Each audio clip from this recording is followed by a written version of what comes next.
So, yan, nandito ako sa ospital. Yan.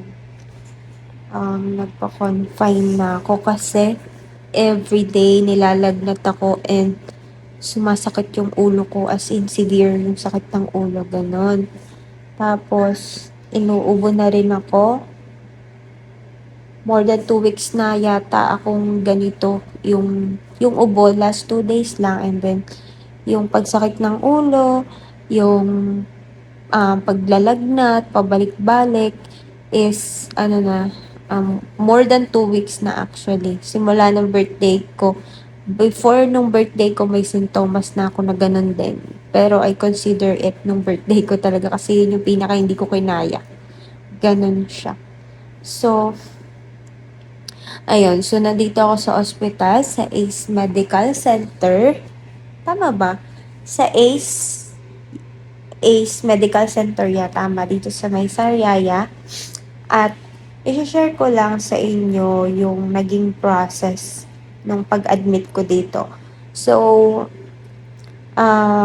bilang isang empleyado ng isang company, meron kaming HMO. Actually, dalawa yung HMO ko. Isang Coco Life at isang Value Care. Coco Life is for heart hanks and Value Care is for Pro-Life. So, nagkaroon din ako ng HMO sa Pro-Life. So, bali dalawa sila.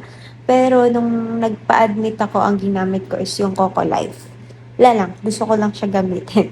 So, yun. Pero, which is which. Ganon. So, kahit ano, yung pwede kong gamitin. And then, um, kanina, tinawagan ako ng customer service from Coco Life.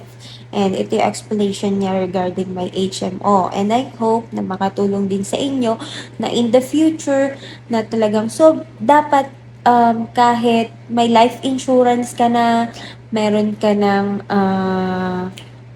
health insurance, meron ka din HMO.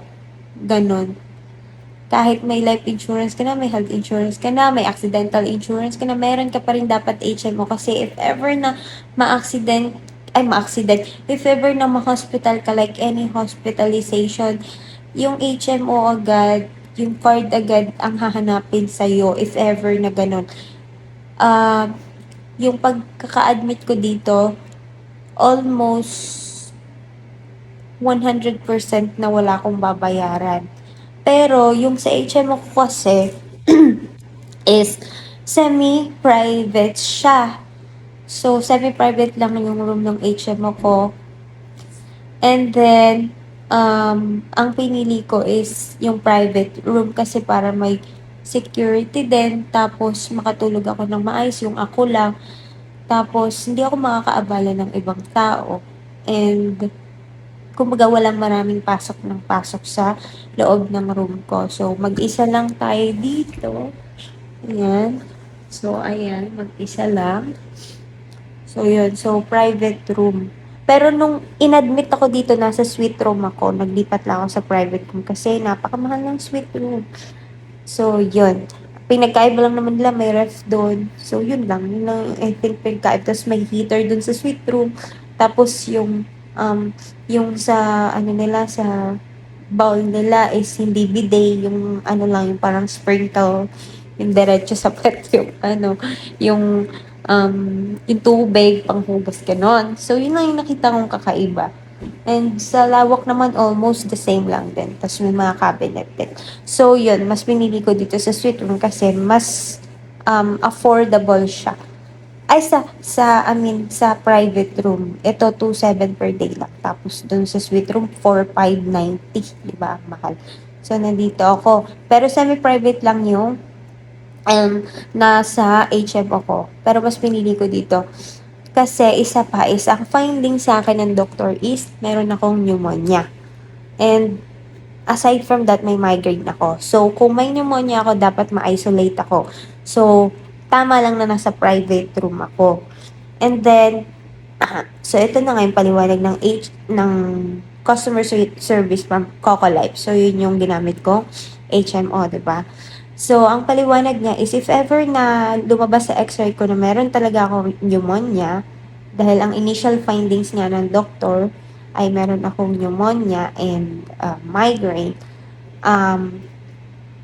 mawi-waive yung eligibility ko na um, na mag-check-in, mag hotel, basta ganon, na mag-check-in sa semi-private. So, maa-approve yung pag-check-in ko sa private. At yung first 48 hours ko is approved na. So, kung mag-extend ako, ang babayaran ko na lang is yung pang third day ko, fourth day ko mag-extend pa ako. So, parang 700 pesos na lang siya per day. Kasi nga, ayan. So, parang yung excess na lang. Kasi 2,000, kumbaga 2,000 sa semi-private, dito is 2,700. So, 700 pesos per day. So, ganon yung sample. And then, lahat ng gamot ko dito sa ospital, habang naka-admit ako, is libre. So, yun, lahat ng gamot ko is kasama dun sa HMO ko. So, 'di ba? Sobrang laking tulong. Kumbaga, hindi ka natatakot na magpa-ospital kasi nga, alam mong meron kang gagastusin. 'Di ba? And, bago ako ma-ospital, dami kong check-up na ginawa. Like, nung April, nakadalawang check-up yata ako nun. Kasi nga, sumasakit na nga din. Tapos, nagkaroon pa ako ng anxiety. Dahil yun yung initial ano din ng doktor ko, nagka-anxiety ako. And acid reflux. So, yun. Tapos, ayun. Tapos, saan na ba tayo? So, going back dun sa medicine is lahat ng medicine regard na tawag dito, na iti-take ko dito sa ospital is babayaran ng HMO. So, sagot nila. If ever naman na hindi dito available yung medicine na yon at sa labas kami bibili, i-reimburse nila yung value ng ibinili ko dun sa labas. So, kailangan lang lagi may OR kapag bibili. Then, ang hindi lang covered na medicine is yung mga vitamins. Pero kung if yung medicine is related dun sa sakit ko, so yun ay libre. So, lahat ng nakikita niyo dyan, so yan. Yan. So, I think libre yan kasi, 'di ba? So, ayun. Tapos, ayun. So, nakakaano lang sa pakiramdam na na-ospital ako na hindi ko iniisip yung bayarin ko sa ospital kasi sa private room, 'di ba?